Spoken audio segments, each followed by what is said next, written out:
Ya Allah. Terus bagaimana hubungan dengan anak saya yang sekolah di pesantren? Pak, ini mau nanya Yang ketiga adalah untuk zakat hewan Terima kasih ternak. Bapak. Assalamualaikum Dan yang keempat warahmatullahi adalah wabarakatuh. zakat perdagangan. Bismillahirrahmanirrahim. Assalamualaikum warahmatullahi wabarakatuh. Alhamdulillah, wassalatu wassalamu ala rasulillah wa ala alihi wa ashabihi wa man walah, amma ba'd. Alhamdulillah, segala puji bagi Allah Subhanahu wa taala yang masih memberikan kesempatan kita untuk terus belajar, menuntut ilmu dan beribadah dengan baik kepada Allah Subhanahu wa taala. Kemudian salawat serta salam marilah senantiasa kita curahkan untuk Nabi Muhammad sallallahu alaihi wasallam. Dan semoga salawat ini senantiasa tercurahkan untuk istri beliau, keluarga, sahabat dan orang-orang yang senantiasa mengikuti jejak langkah beliau sampai hari kiamat kelak. Amin ya rabbal alamin. Alhamdulillah pemirsa Fatwa TV dimanapun Anda berada, bagaimana kabar Anda hari ini? Alhamdulillah, senang sekali rasanya kami dapat kembali menyapa Anda dalam program live interaktif Bekal Muslim dengan tema fikih, jual beli dan muamalah kontemporer lainnya bersama guru kita Al-Ustaz Dr. Muhammad Arifin Badri hafizahullahu taala, yang mana beliau merupakan wakil sekaligus merangkap sebagai anggota Dewan Fatwa Perhimpunan Al-Irsyad. Baiklah pemirsa, dan beliau juga telah hadir bersama kita di studio Fatwa TV Jember. Mari kita sapa beliau terlebih dahulu. Assalamualaikum Ustaz. Waalaikumsalam warahmatullahi wabarakatuh. Sehat Ustaz? Ahlan wa sahlan, marhaban bikum. Ahlan bikum Ustaz. Hayakumullah. Waalaikumsalam. Ahlan, insyaallah. Lancar kegiatan Ustaz? Alhamdulillah semuanya lancar semua. Lancar Barakallahu juga, fiik. Ustaz, ya. Alhamdulillah. Barakallah. Hayakumullah, barakallahu fiikum. Waalaikumsalam barakallah. Baik pemirsa, alhamdulillah Ustaz dalam keadaan sehat walafiat, dan semoga pemirsa Fatwa TV dimanapun Anda berada senantiasa diberikan kesehatan oleh Allah Subhanahu wa taala. Amin ya rabbal alamin. Dan pemirsa, kami kembali mengingatkan bahwasanya live interaktif ini kami membuka layanan bagi Anda yang ingin bertanya langsung kepada Ustadz, dapat menghubungi kami di nomor 0331 544 6087. 0331 544 6087. Dan kami sangat mengharapkan partisipasinya dan hendaknya tidak bertanya di luar tema pada kesempatan kali ini. Baik Ustadz, seperti biasa untuk mengawali perjumpaan kita Ustadz, Baik. kami ingin mendengar nasihat Ustadz untuk Baik. membuka. Barakallahu fiik. Jazakumullah khair. Assalamualaikum warahmatullahi wabarakatuh. Alhamdulillah. Wassalatu wassalamu ala rasulillah wa ala alihi wa ashabihi wa man walah ma ba'du. Pemirsa Fatwa TV dimanapun Anda berada, akhir-akhir ini penduduk dunia secara umum, kaum muslimin secara khusus, dirisaukan dengan isu dan juga bahkan fakta wabah corona. Ya. Sejatinya fenomena semacam ini bukanlah hal yang baru. Berbagai wabah juga pernah terjadi dalam sejarah Islam. Bukan hanya menimpa orang non-muslim, bahkan juga pernah menimpa negeri Islam. Di zaman Umar bin Khattab radhiyallahu ta'ala anhu pernah terjadi wabah ta'un, suatu penyakit menular yang begitu cepat menyebar. Sehingga kala itu wabah ta'un itu betul-betul memakan korban yang begitu banyak di negeri Syam, ya, Palestina, Suriah dan sekitarnya. Saking banyaknya kematian kala itu, sehingga kala itu bangkai anjing saja dijual dengan harga 2 dirham. Kenapa? Kelaparan, wabah, penyakit, sehingga terjadi kekacauan yang luar biasa saat itu. Nah tentu kondisi semacam ini suatu hal yang di luar kuasa manusia, tetapi bukan berarti tanpa sebab. Ya, itu semua terjadi tentu atas kehendak Allah Subhanahu Wa Taala. Allah yang mentakdirkan semua itu terjadi, dan hanya Allah yang kuasa mengangkatnya, hanya Allah yang kuasa menyibaknya.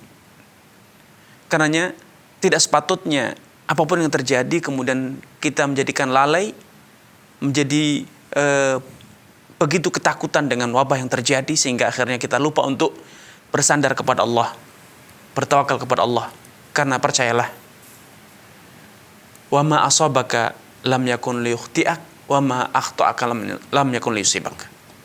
Satu ideologi, satu keyakinan yang seharusnya ini menjadi bekal dan obor dalam hidup kita, dalam semua urusan. Apapun yang menimpa kita tidak mungkin bisa kita hindari, dan apapun yang terendah dari kita juga tidak mungkin bisa menimpa kita. Karenanya kita harus bertawakal kepada Allah. Kuatkan tawakal kita dalam kehidupan kita sehari-hari, baik dalam berinteraksi sama manusia, berniaga, berwirausaha, ataupun dalam menghadapi fenomena alam yang terjadi. Karena apa? Karena semua itu telah ditakdirkan oleh Allah Subhanahu wa taala, dan itu adalah bagian dari ujian hidup. Kesenangan, kesengsaraan, sehat, mati, sakit, tua, muda, itu adalah ujian. Ujungnya untuk membuktikan bahwa kita adalah hamba dan Allah adalah Zat yang Maha Kuasa. Karena itu ketika ada musibah menjadikan kita semakin berpaling dan menganggap bahwa kita harus segera makan obat-obatan, menggunakan ini dan itu agar terhindar. Bukan malah kembali kepada Allah, menguatkan iman kepada Allah dengan senantiasa mohon pertolongan, membaca bismillah dalam segala urusan kita. Menutup pintu dengan membaca bismillah, membuka pintu dengan membaca bismillah, menutup jendela, membuka jendela dengan membaca bismillah, makan dan minum membaca bismillah. Dan dalam segala urusan kita, dengan membaca bismillah itu berarti kita menyerahkan segala urusan, meminta pertolongan kepada Allah. Maka percayalah, apapun yang terjadi, kalaupun Anda harus mati, maka Anda mati dalam kondisi husnul khatimah. Kalaupun Anda mati, maka itu yang terbaik untuk Anda. Dan kalaupun Anda hidup, hidup itu akan membawa kebaikan bagi Anda. Kalau Anda sakit ataupun Anda sehat, maka semua itu akan baik bagi Anda. Kenapa? Karena Anda telah mengembalikan itu semuanya kepada Allah, dan Anda menjalani itu semua dengan hati yang lapang, percaya bahwa Allah tidak mungkin menzalimi kita, Allah tidak mungkin menyiksa kita dengan tanpa alasan. Pasti apapun yang Allah takdirkan itu baik untuk kita. Sehingga pada kesempatan ini saya mengajak seluruh pemirsa Fatwa TV untuk senantiasa terus berserah diri, mengasah tawakal kita kepada Allah, mengasah isti'anah kita kepada Allah, yang itu merupakan doa yang senantiasa kita baca dalam sholat kita. Iyyaka na'budu wa iyyaka nasta'in. Hanya kepadamu ya Allah kami beribadah, dan hanya kepadamu pula kami memohon pertolongan dalam segala urusan hidup kami. Itu pesan pembuka pada kesempatan sore yang berbahagia. Wallahu ta'ala alam. Jazakumullah khairan. Baik, barakallahu fikum. Langsung saya Ustaz, ini pertanyaan pertama di pertemuan kali ini Ustaz. Baik. Dari saudara kita Puji Widodo di Medan. Ustaz, Ana mau bertanya mengenai cashback dari e-commerce. Ya. Pertanyaan pertama, di e-commerce ini terkadang ada promo cashback yang Ana bisa dapatkan, dan barang yang dijual adalah harga normal Ustaz. Ya. Apakah ini diperbolehkan? Kemudian yang kedua, teman Ana nitip beli barang di situ Ustaz, kemudian saya yang belikan. Nah, bolehkah cashbacknya itu saya yang ambil tanpa izin dari teman saya? Ya, baik. Jazakumullah Dari khairan. saudara Widodo ya. Widodo di Medan Ustaz. Baik, terima kasih kepada saudara Widodo atas kebersamaannya. Semoga Allah Subhanahu wa taala senantiasa menampakkan taufik hidayah kepada saudara Widodo, keluarga, dan juga seluruh pemirsa Fatwa TV dimanapun Anda berada. Berbelanja di pasar elektronik ataupun pasar konvensional itu suatu hal yang halal. Hukum asalnya adalah boleh dimanapun Anda belanja, dimanapun Anda berdagang, dimanapun Anda berbelanja, hukum asalnya boleh. Masalah perbedaan tempat, ini adalah virtual, sedangkan ini adalah konvensional, ini adalah tradisional, ini adalah modern, atau dengan pasar yang elektronik ataupun yang tradisional, itu tidak mempengaruhi hukum. Yang mempengaruhi hukum adalah penjual itu adalah sepemilik atau bukan. Ketika Anda membeli, apakah Anda membeli dengan pembayaran tunai atau tidak tunai? Ketika terjadi transaksi, apakah itu ada kerelaan atau tidak, ada transparansi atau tidak. Selama syarat dan rukun jual beli terpenuhi, penjual yang menjual di lapak tersebut adalah pemilik, atau kalaupun bukan pemilik, menggunakan skema salam, dia mendeskripsikan barangnya dengan tuntas, dan Anda membayar dengan tunai tatkala order, maka hukum asalnya halal. Masalah cashback, potongan harga, itu juga hukum asalnya tidak masalah, karena itu adalah diskon seperti yang ada di pasar-pasar tradisional ataupun toko-toko konvensional ya. Ketika Anda belanja, seringkali Anda dibeli kupon diskon. Ketika Anda belanja mencapai sekian nominal belanja Anda diberi kupon untuk berbelanja keduanya, Anda akan mendapatkan potongan dengan kupon tersebut. Hal seperti ini boleh-boleh saja.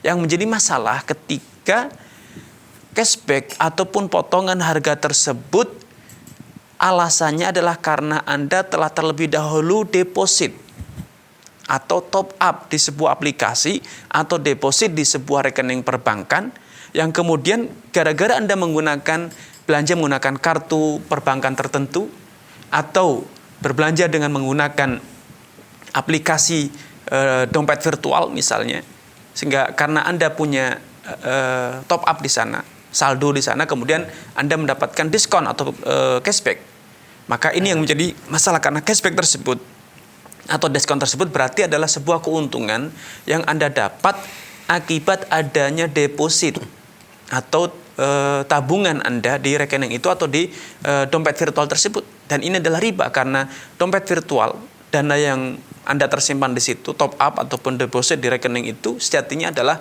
sebuah kordon, sebuah piutang Anda atas bank atau aplikasi dompet virtual.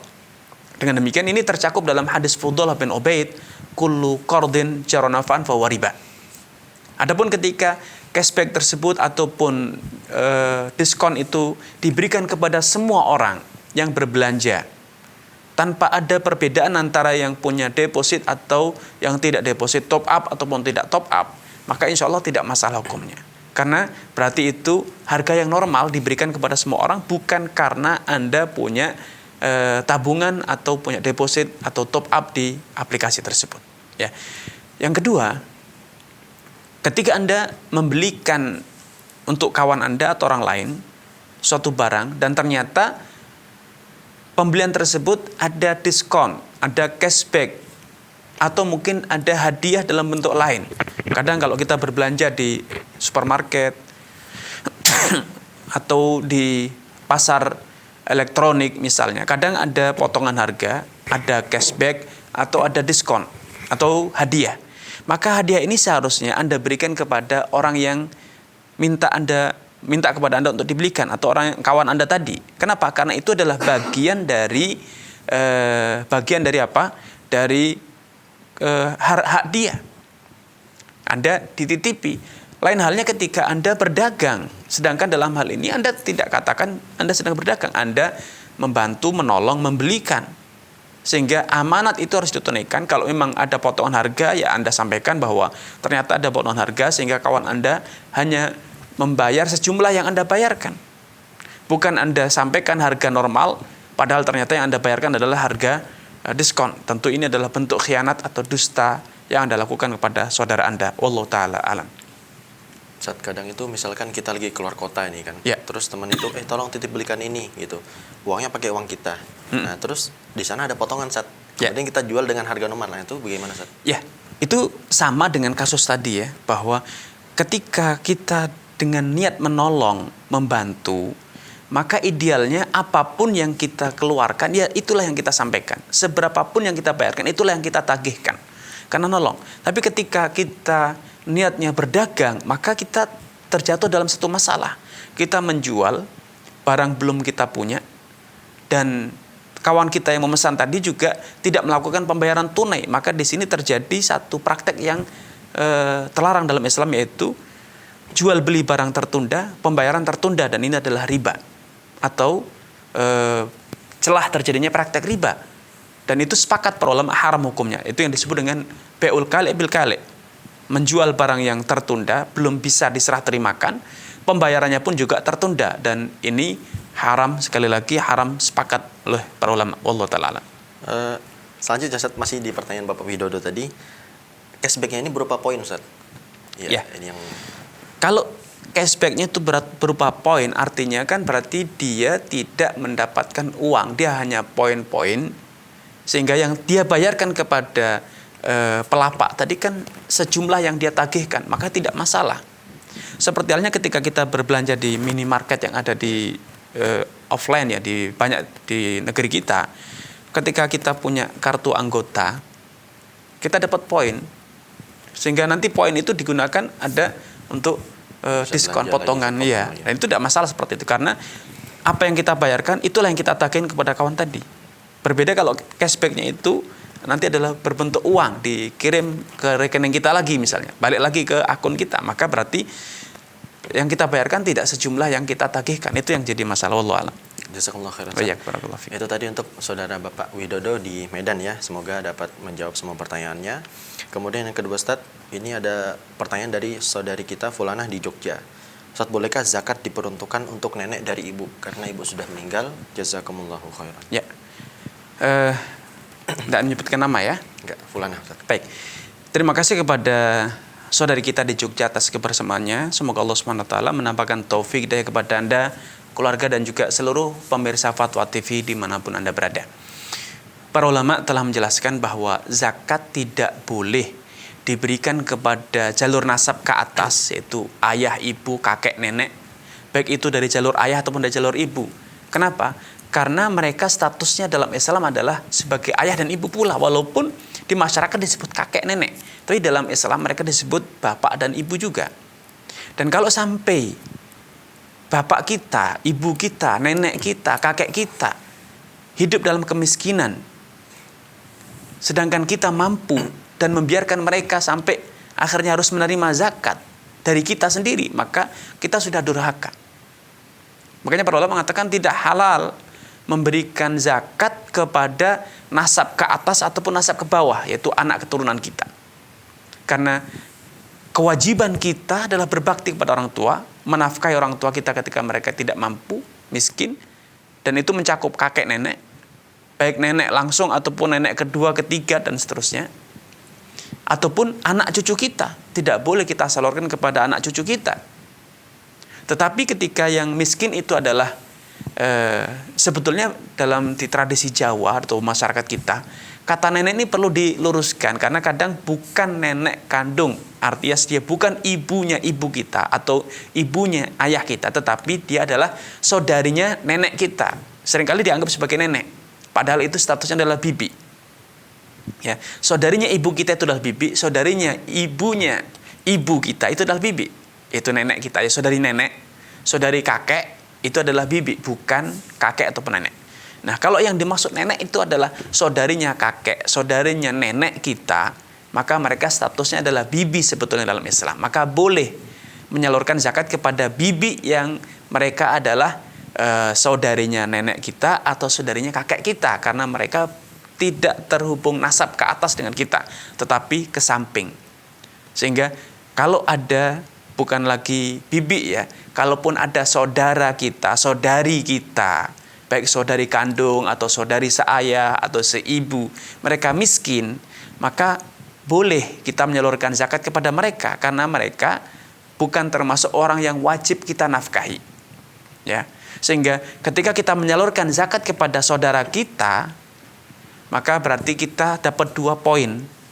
Poin menunaikan zakat dan poin menyambung silaturahmi. Ya, tetapi ketika itu adalah betul-betul nenek yang artinya adalah ibunya ibu kita, ibunya ayah kita, maka sebelum berkewajiban bayar zakat kita sudah berkewajiban menafkahi mereka agar mereka tidak sampai butuh kepada zakat. Agar mereka tercukupi kebutuhannya sehingga tidak perlu memungut zakat dari Anda sebagai cucunya. Wallahu taala a'lam. Jazakumullah khairan. Ya, barakallahu fiik. Baik, itu tadi jawaban untuk saudari kita di Jogja. Baik pemirsa, kami kembali mengingatkan bagi Anda yang ingin bertanya langsung kepada Ustadz dapat menghubungi kami di line interaktif di nomor 0331 544 6087 0331 544 6087. Baik Ustadz, selanjutnya ada pertanyaan dari saudari kita Mustafiah. Tidak disebutkan nama. Mustafiah ya. Mustafiah. Baik Ustadz, dari kajian yang antum sampaikan, saya mengetahui bahwasanya bisnis MLM itu adalah haram, Ustaz. Yang ingin saya tanyakan adalah tahun 2011 saya ikut bisnis MLM dan saya sudah invest keluarkan dana sekitar 20 juta, kan tapi saya belum pernah mendapatkan keuntungan apapun sampai atasan saya yang di posisi nomor 2 itu meninggal dunia, Ustaz. Bagaimana Ustaz? Jazakumullah khairan. Ya, baik.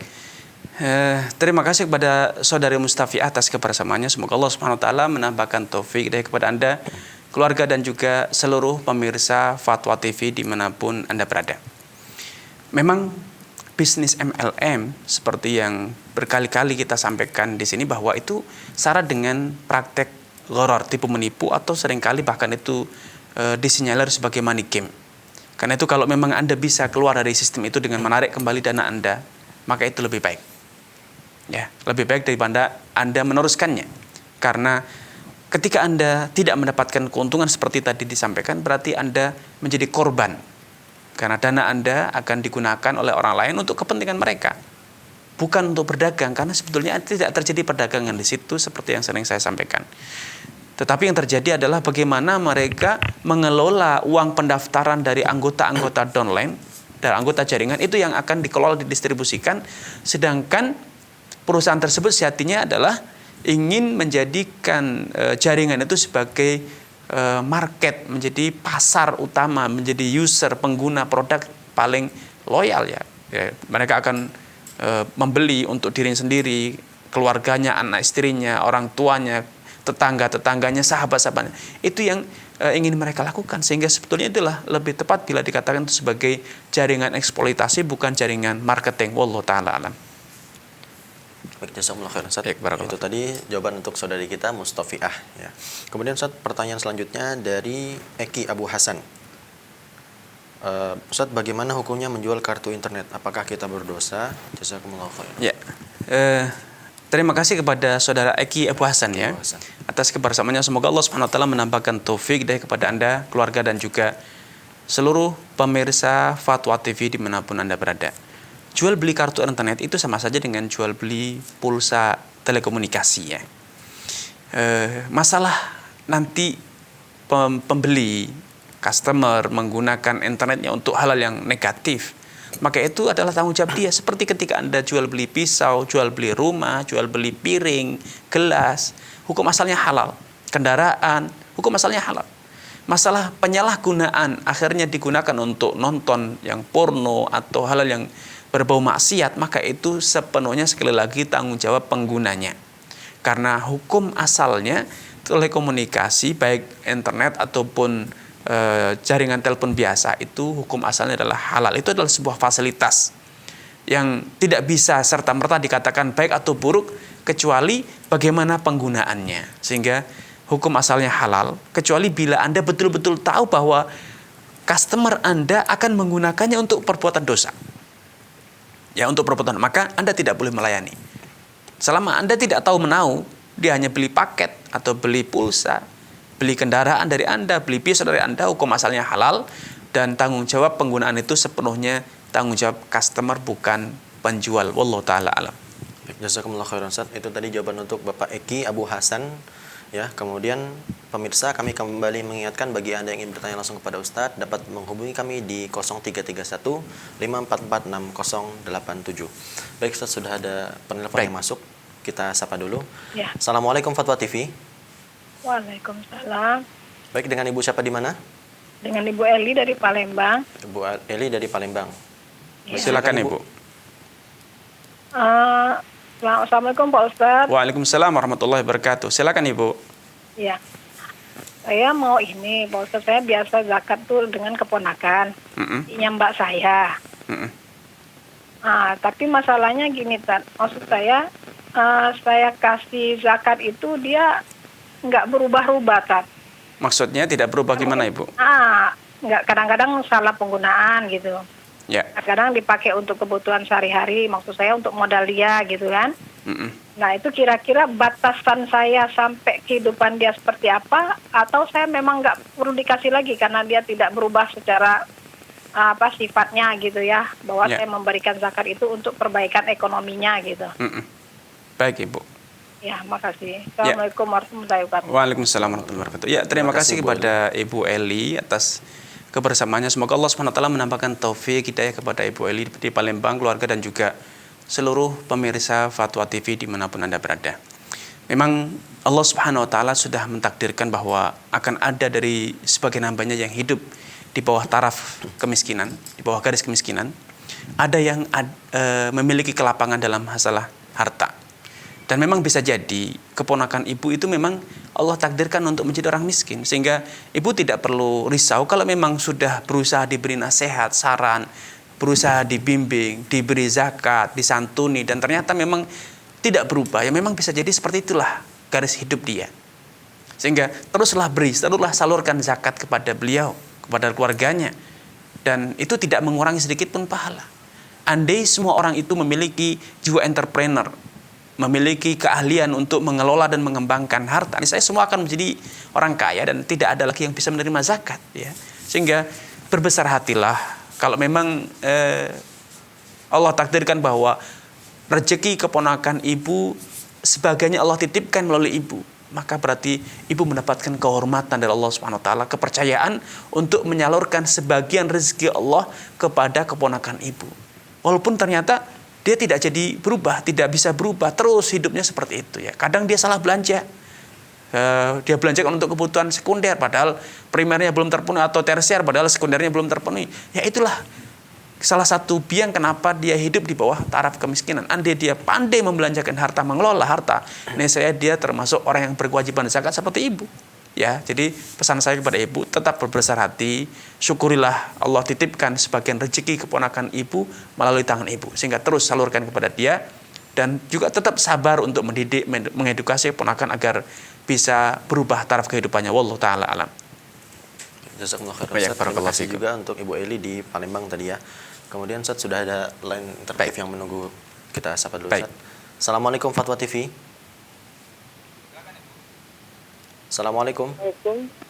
Waalaikumsalam warahmatullahi wabarakatuh. Baik, dengan Ibu siapa di mana? Dengan Ummu Aisyah di Papua. Ummu Aisyah. Ibu Aisyah ya.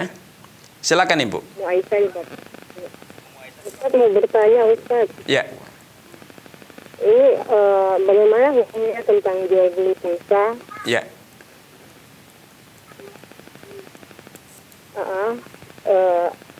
Awalnya kan kita setor sejumlah uang kepada Agen gitu. penyedia pulsa. Mm-mm. Tapi pulsanya ini kan tidak belum jelas gitu. Pulsa sekian harganya sekian, pulsa sekian harganya sekian. Tapi kemudian hari harga pulsa itu kadang naik, kadang turun. Betul, jadi saldo kita itu berkurang sesuai dengan harga pulsa pada hari saat transaksi ya. Ya. Pada saat itu. Bagaimana hukum kita menjual pulsa seperti itu? Karena kita kan awalnya kita cuma menyetor sejumlah uang tanpa mengetahui harga tetapnya seperti itu. Baik Ibu. Kemudian kebetulan kan pulsa ini kita saya sebagai agen juga bisa kemudian menjual ke orang lain juga. Orang lain. Tapi dari situ kita mengambil margin, keuntungan ya. Keuntungan dari hasil dari setiap penjualan yang dilakukan oleh orang tersebut. Baik. Jadi terdapat perbedaan harga. Ya. Harga dari saya penjual. Beli ya. Tapi tidak ada kejelasan awal bahwa. Baik Ibu. Sudah saya tangkap Ibu. Ya.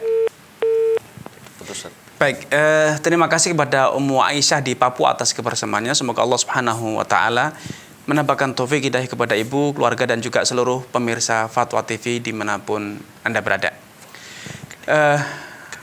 Perlu kita pahami bahwa pulsa baik listrik ataupun telekomunikasi sebetulnya ini adalah jual beli jasa, hak guna jaringan. Ketika kita membeli pulsa itu kita tidak jual beli uang, tetapi kita jual beli hak guna jaringan telekomunikasi. Sedangkan biaya telekomunikasi itu terpengaruh dengan waktu, kapan kita berkomunikasi, dan terpengaruh dengan jarak. Ketika itu jarak jauh, apalagi luar negeri, tentu biayanya lebih mahal dibanding ketika kita berkomunikasi jarak dekat dalam negeri. Sehingga ketika kita deposit sejumlah uang, kemudian kita transaksi menjual atau membeli atau menggunakan pulsa, maka sebetulnya ini tidak masalah. Ini bagaikan kita menitip sejumlah uang kepada toko, bahwa dari uang tersebut nanti kita berbelanja, sehingga kita store 10 juta misalnya di satu toko, kemudian kita belanja setiap hari, dan setiap hari terjadi revisi harga, perubahan harga. Maka tidak masalah, karena penentuan harga jual dan harga belinya adalah di saat kita bertransaksi. Adapun kita deposit di awal itu sekedar titip harga saja, ya, titip uang saja. Tapi belum terjadi transaksi, karena transaksinya adalah ketika kita menjual atau ketika kita membeli pulsa itu atau menggunakan pulsa tersebut. Sehingga adanya revisi harga setiap hari, setiap saat, maka itu insya Allah tidak masalah ya. Demikian pula ketika Ibu Aisyah menjual ya kepada orang lain, Ummu Aisyah ya, terjadi revisi harga juga tidak masalah, karena itu bagaikan tadi saya gambarkan orang titip uang kepada toko untuk kemudian dia belanja setiap hari, setiap belanja dipotong harganya, setiap belanja dipotong uangnya sampai akhirnya nanti habis. Ini tidak masalah walaupun barang yang sama kemudian terjadi fluktuasi harga. Hari ini berbeda dengan hari kemarin dan seterusnya. Demikian pula ketika Anda misalnya ya deposit sejumlah uang ke hotel. Setiap kali Anda menginap, Anda dananya dipotong. Setiap kali menginap dananya dipotong. Padahal harga sewa hotel tersebut misalnya fluktuasi juga sesuai dengan kurs dolar misalnya. Maka juga tidak masalah karena perubahan harga itu tidak mempengaruhi pada hukum ya. Yang menjadi hukum adalah ketika transaksi dana Anda yang di deposit itu dipotong. Itu yang paling penting. Sehingga terjadi transaksi tunai di situ, tidak terjadi riba ataupun gharar, ketidakpastian. Wallahu taala a'lam. Jazakumullah khair. Baik, barakallahu Terima fikum. kasih untuk Ummu Aisyah di Papua. Selanjutnya sudah ada line telepon menunggu. Kita sapa terlebih dahulu. Assalamualaikum Fatwa TV. Waalaikumsalam. Dengan Bapak siapa di mana? Bapak Nur Wahid, Jatiratul Majang. Bapak Nur Wahid di Bapak Nur Wahid ya. Baik, silakan Iya, Bapak. Silakan Pak. Ya, Assalamualaikum Ustaz. Waalaikumsalam warahmatullahi wabarakatuh. Silakan Pak Nur Wahid. Iya, ini saya kan seorang pedagang. Jeh. Punya karyawan 5 di toko itu. Kan Masya Allah. soalnya saya mengeluarkan zakat ya. Sedangkan sekarang ini istilahnya kan ada THR. Ya, Bagaimana hukumnya THR itu saya ambilkan dari uang zakat. karena bagi zakat tersebut. Baik Pak. Terus yang kedua masalah ini saya kan jual beli transaksi masalah emas biasa. Ya, Terkadang itu saya kalau jual ke agen katakanlah ke toko besar itu kalau hari Sabtu itu sering terjadi kekurangan uang. Misalkan jumlah nominal itu 100 ada uang 50. Bagaimana itu kalau ditunda pembayaran hari Senin? baik. Ya, Baik. cukup. Assalamualaikum. Assalamualaikum warahmatullahi wabarakatuh. Baik, terima kasih Pak Nur Wahid ya atas kebersamaannya. Semoga Allah SWT menambahkan taufik hidayah kepada Pak Nur Wahid, keluarga dan juga seluruh pemirsa Fatwa TV dimanapun Anda berada.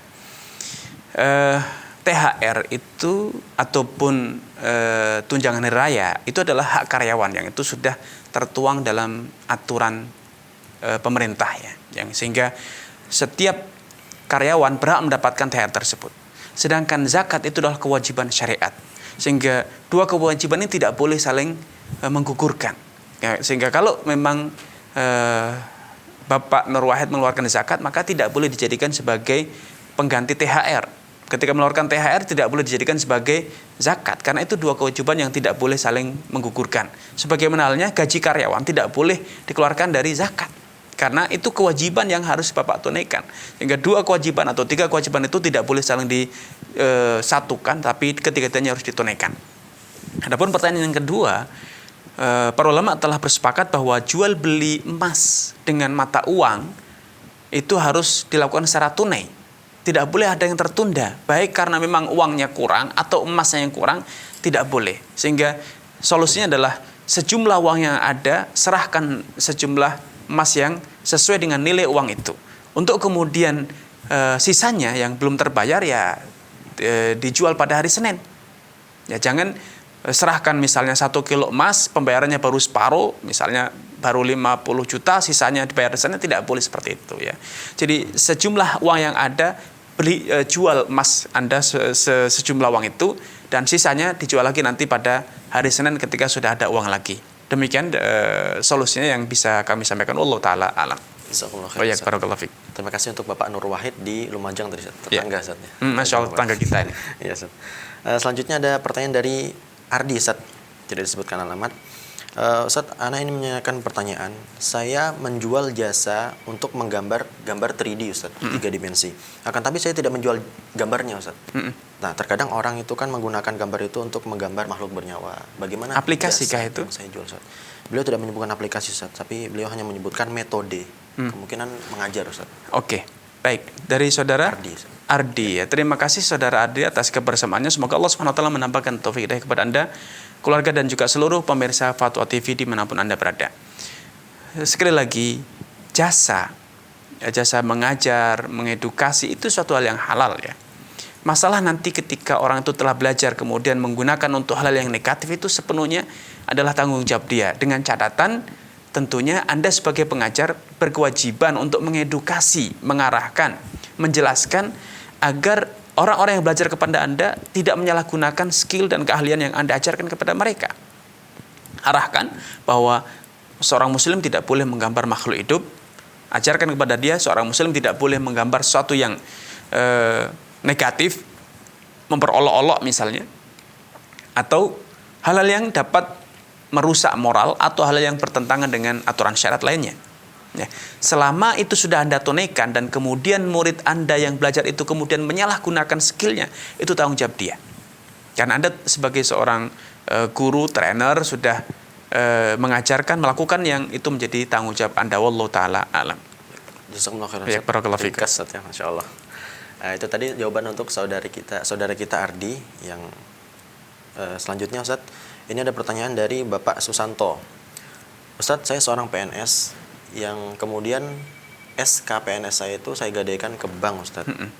Dan dalam jangka waktu 15 tahun dan sudah berjalan selama 6 tahun dengan bunga dalam per bulan itu mencapai 1,2 juta Ustaz. Maka apa yang harus saya lakukan Ustaz untuk keluar dari jeratan ini? Jazakumullah khairan.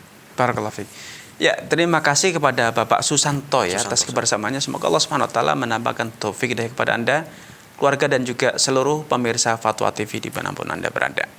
Memang tradisi banyak orang ketika sudah diangkat sebagai karyawan atau PNS resmi, seringkali menjadikan SK-nya itu sebagai jaminan untuk mendapatkan pembiayaan dari bank ataupun koperasi atau BMT atau yang lainnya. Dan tentu karena adanya pembiayaan tersebut seringkali ada bunga. Nah, yang tentu adalah riba.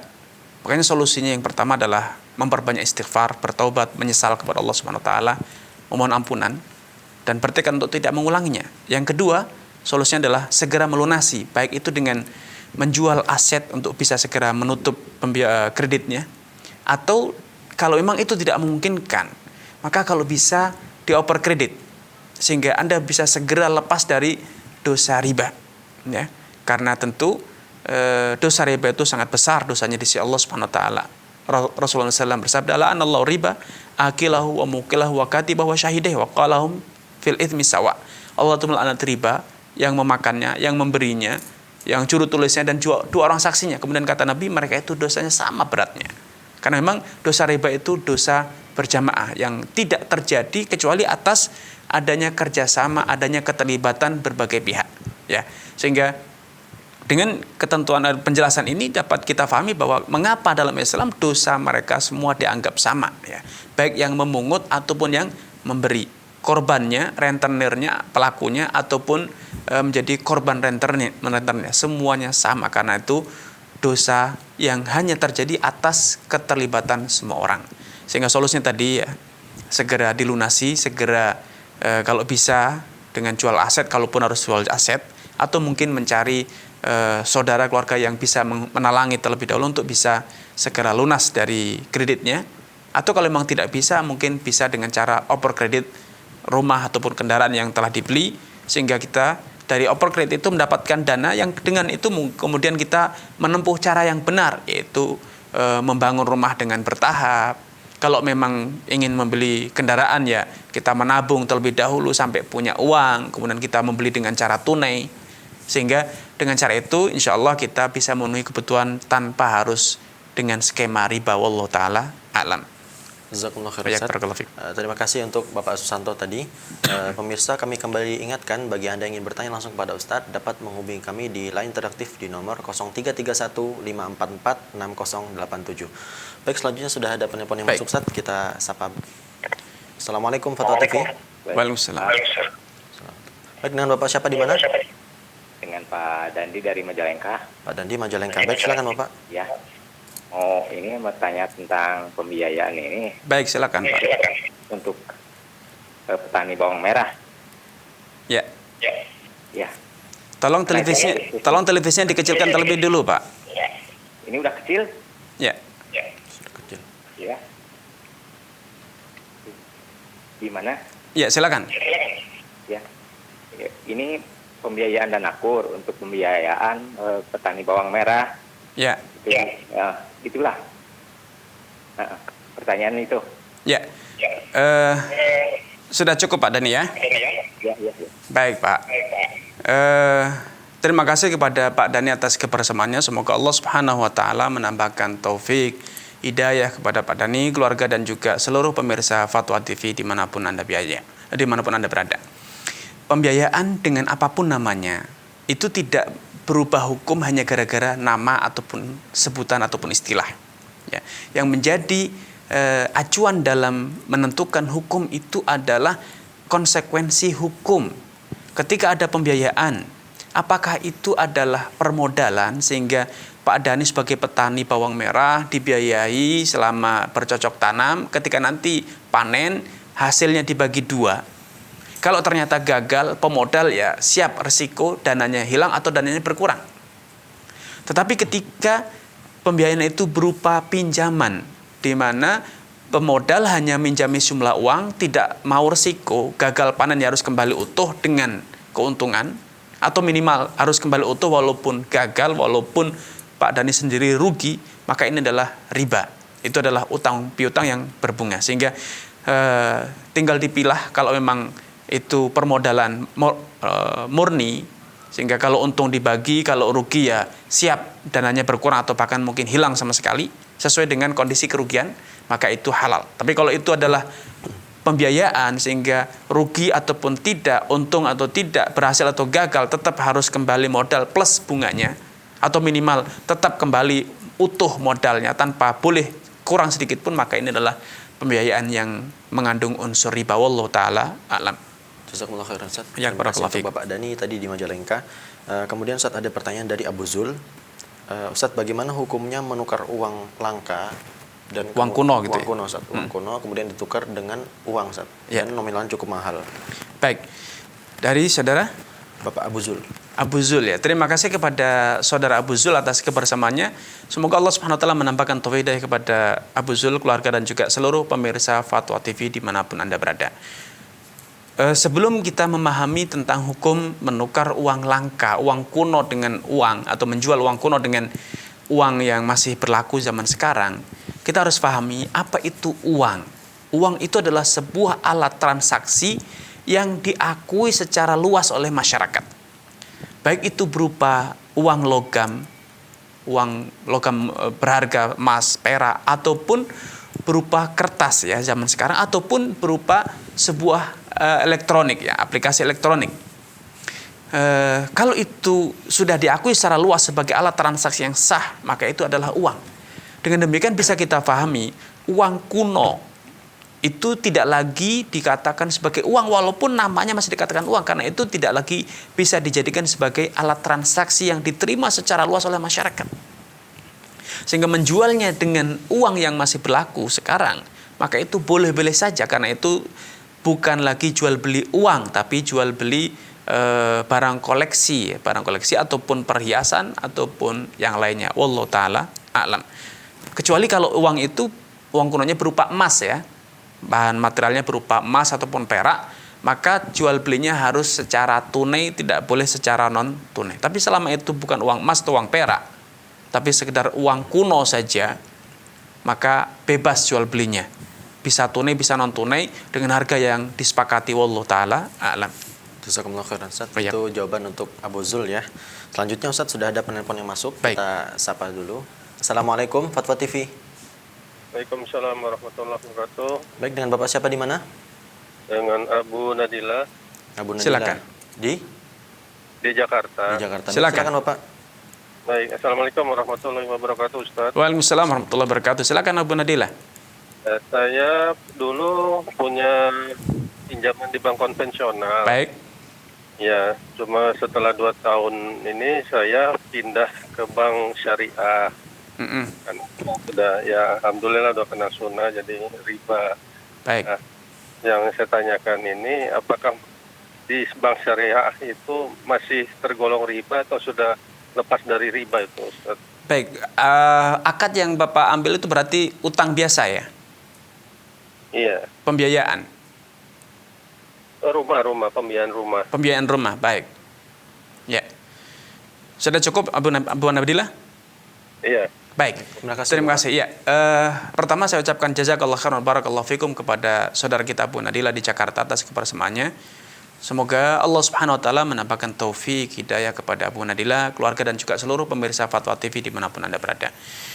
Bila skema jual belinya itu, rumah itu betul-betul telah diakuisisi terlebih dahulu oleh bank syariah, ya, bank rumahnya dibeli terlebih dahulu, kemudian baru dijual kepada Abu Nadila, maka itu insya Allah halal, ya, dengan tentu bank akan mengambil margin, ya, baik banyak ataupun kecil, itu tetap saja keuntungan yang halal insya Allah. Tetapi ketika skema yang digunakan, bank tidak membeli dulu, tetapi hanya sekedar mengcover. Seringkali perbankan hanya memberikan surat kuasa kepada Abu Nadila untuk pembelian tersendiri kepada developernya, setelah jual beli selesai baru datang ke bank dan bank melakukan pembayaran ataupun mengcover pembiayaan tersebut, maka ini adalah kamuflase saja, ya. Sehingga perlu diluruskan prakteknya seperti apa. Kalau memang banknya beli dulu baru dijual, maka halal. Tapi ketika banknya hanya sebatas memberi surat kuasa kepada Anda untuk pengadaan, pembelian, dan setelah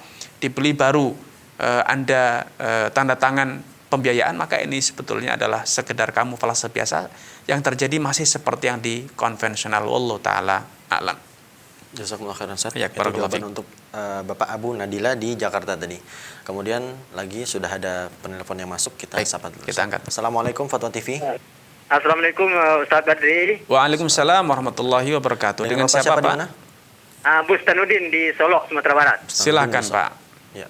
Yang begini Pak, yang saya tanyakan begini. Baik. Kalau bank konvensional kan jelas nyata gaji Riba, ya.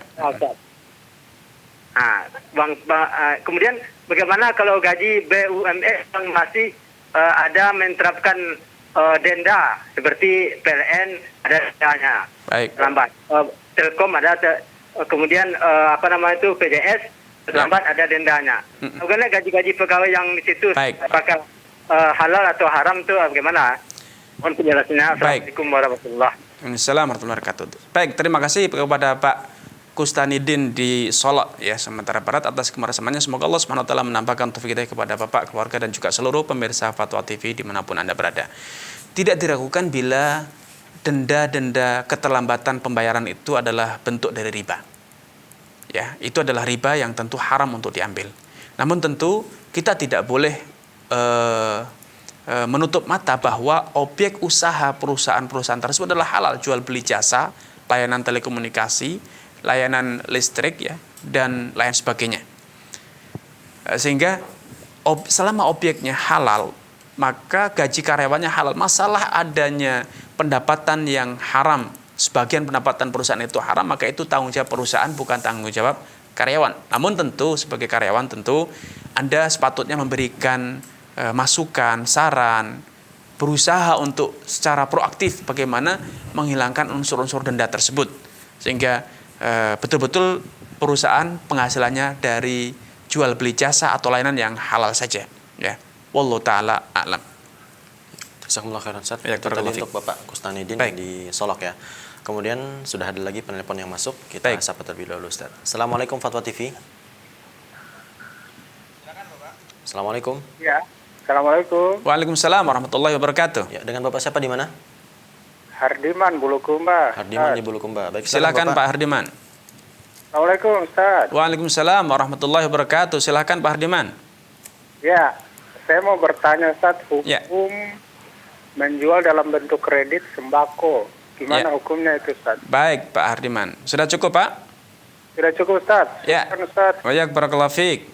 Ya, pertama saya ucapkan barakallahu fiikum wa jazakumullahu khairan kepada Pak Hardiman di Bulukumba atas kebersamaannya. Semoga Allah Subhanahu wa taala menambahkan taufik hidayah kepada Bapak, keluarga, dan juga seluruh pemirsa Fatwa TV dimanapun Anda berada.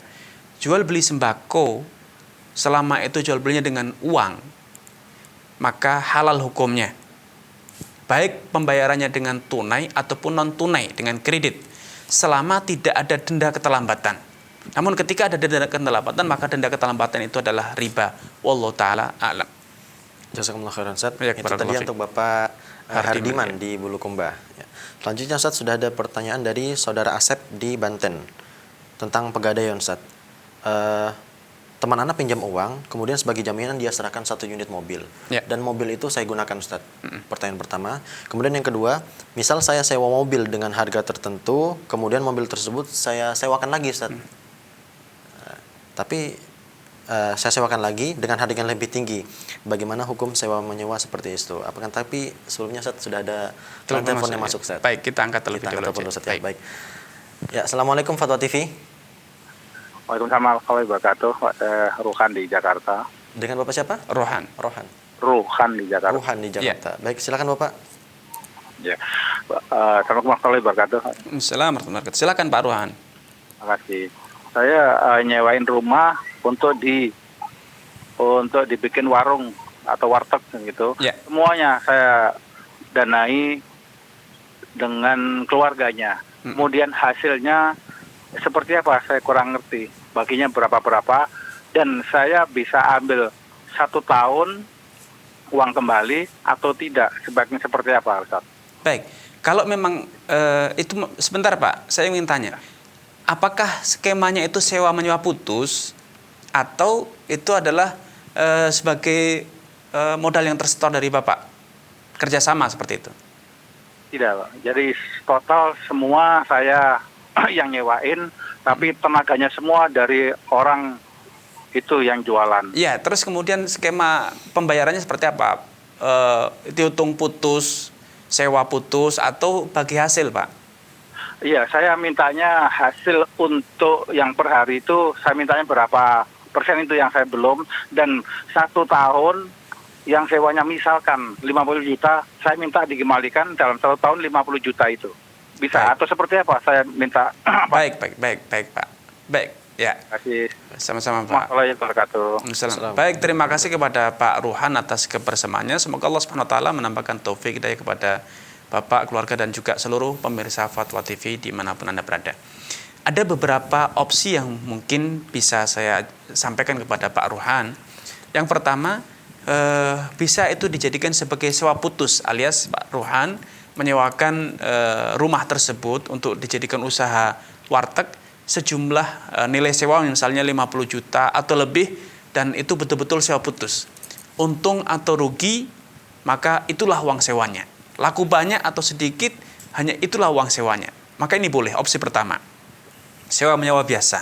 Yang kedua, Pak Ruhan bisa jadikan ini sebagai serikat atau serikat dagang, ya, menggunakan skema serikat dagang, di mana Bapak dengan bermodalkan tempat yang dikonversi nilainya senilai misalnya 50 juta, itu sebagai modal tersetor, dan kemudian pengelola dia modal peralatan, biaya operasional, kemudian itu dikonversi juga di nilainya, kemudian nanti akan ketahuan berapa komposisi modal masing-masing, dan kemudian nanti ada perjanjian bagi hasil. Bisa 30 banding 70, bisa 40 banding 60, sesuai dengan kesepakatan, ya. Intinya kembali kepada kesepakatan kedua belah pihak. Namun catatannya, saya memberikan mengingatkan agar pilihan itu jelas, ya. Jangan sampai pengelola dibebani uang sewa dan juga masih dibebani bagi hasil, karena tentu ini zalim, ya. Tidak boleh, karena kalau sewa ya sewa putus, kalau memang bagi hasil ya harus bagi hasil seutuhnya. Tidak boleh separuh bagi hasil, separuh sewa, karena dua akad ini tidak bisa digabungkan sekaligus. Wallahu taala alam. Jazakumullah khairan, Ustaz. Tadi jawaban untuk Bapak Ruhan di Jakarta. Selanjutnya, Ustaz, kita lanjutkan pertanyaan yang diulang dari pertama tadi, ya. Tentang pegadaian, Ustaz. Ya. Teman pinjam uang kan sebagai jaminan, dia menyerahkan 1 unit mobil, kendaraan, ya. Kemudian saya menggunakan kendaraan itu, Ustaz. Kemudian yang kedua, saya menyewa sebuah sepeda motor atau mobil. Kemudian setelah saya sewakan lagi kendaraan itu dengan harga yang lebih tinggi, Ustaz. Bagaimana hukumnya, Ustaz? Dari saudara siapa tadi? Dengan Asep di Saudara, ya. Terima kasih kepada saudara Asep atas kebersamaannya. Semoga Allah Subhanahu wa taala menambahkan taufik hidayah kepada saudara Asep, keluarga, dan juga seluruh pemirsa Fatwa TV dimanapun Anda berada. Kalau memang yang pertama itu utang piutang murni, ya, kemudian ada gadai sebagai jaminan, maka barang gadai tidak boleh dimanfaatkan. Karena tujuan gadai itu hanya sekedar untuk jaminan. Kalau pihak yang berutang itu gagal bayar, maka Anda bisa melelang atau menyita barang tersebut untuk kemudian dijual, dan dari hasil penjualannya Anda bisa mengambil kembali uang yang telah terhutang tersebut. Namun ketika ada selisih harga di mana harga barang tersebut lebih tinggi, maka sisanya harus dikembalikan kepada pemilik. Ya. Sehingga intinya tidak boleh dimanfaatkan. Kalau Anda manfaatkan padahal uang Anda akan kembali utuh, maka itu adalah riba. Yang kedua, orang yang menyewa motor, rumah, hotel, atau ladang, atau apapun, gudang, dengan suatu nilai, kemudian disewakan lagi kepada pihak ketiga dengan uang sewa yang lebih tinggi, maka itu halal, selama masa sewanya tidak melebihi masa sewa yang pertama, alias masa sewanya sama ya, tidak lebih. Maka itu halal, wallahu ta'ala alam, karena penyewa itu memiliki hak guna atas manfaat barang yang dia sewa. Sehingga karena dia sebagai pemilik atas hak guna barang yang dia sewa, dia boleh menjualnya kembali kepada orang lain dengan harga yang disepakati. Bisa lebih banyak, bisa lebih sedikit, sesuai dengan kesepakatan. Wallahu ta'ala a'lam. Jazakumullah khairan. Dan pertanyaan dari saudara Asep tadi sekaligus sebagai pertanyaan terakhir Ustaz pada kesempatan kali ini. Dan kami ucapkan jazakumullah khairan Ustaz sudah menyempatkan waktu untuk berbagi. Tidak terasa sampai di ujung acara kita ya. Masya Allah, barakallahu fiik. Ya, jazakumullah khairan. Ahlan salam marhaban. Baik, selanjutnya pemirsa, seperti biasa kami akan kembali membacakan rangkaian acara live interaktif Fatwa TV dalam sepekan. Yang pertama pada hari Senin pukul 16 sampai dengan 17 bersama Ustadz Dr. Muhammad Arifin Badri dengan tema Bekal Muslim, Fikih Jual Beli dan Muamalah Kontemporer. Kemudian pada pukul 18.30 sampai dengan 19.30 di hari yang sama bersama Ustadz Nizar Sa'ad Jabal dengan tema Fikih Praktis Ilmu Waris. Selanjutnya pukul 20 sampai dengan 21 bersama Ustadz Dr. Musyafa Ad-Darini dengan tema Kaidah Fikih Konsultasi Islam. Kemudian pada hari Selasa pukul 20 sampai dengan 21 bersama Ustadz Dr. Muhammad Nur Ihsan hafizahullah taala dengan tema mengenal Allah, keimanan, doa dan zikir. Selanjutnya pada hari Rabu pukul 16 sampai dengan 17 bersama Ustadz Anas Burhanuddin dengan tema fikih ibadah. Lalu masih di hari yang sama pada pukul 20 sampai dengan 21 bersama Ustadz Dr. Syafiq Riza Basalamah dengan tema konsultasi keluarga. Selanjutnya pada hari Kamis pukul 20 sampai dengan 21 bersama Ustadz Dr. Abdullah Roy dengan tema Jalan Lurus Akidah. Dan yang terakhir pada hari Jumat pukul 17 sampai dengan 18 bersama Ustadz Dr. Erwandi Tarmidhi dengan tema Harta Haram Muamalah Kontemporer. Baiklah pemirsa, itu tadi program live interaktif Bekal Muslim dengan tema jual beli, fikih jual beli dan muamalah kontemporer lainnya. Dan mewakili kerabat kerja yang bertugas, kami mohon maaf apabila ada salah-salah kata. Semoga apa yang disampaikan oleh Ustadz dapat memberikan kebermanfaatan bagi kita semuanya. Akhirul kalam, kita tutup dengan doa kafaratul majelis. Subhanakallahumma bihamdika asyhadu an la ilaha illa anta astaghfiruka wa atubu ilaik. Wassalamualaikum warahmatullahi wabarakatuh. Ya Allah. Terus bagaimana hubungan dengan anak saya yang sekolah di pesantren? Ini mau nanya. Yang ketiga adalah zakat hewan ternak dan yang keempat adalah zakat perdagangan.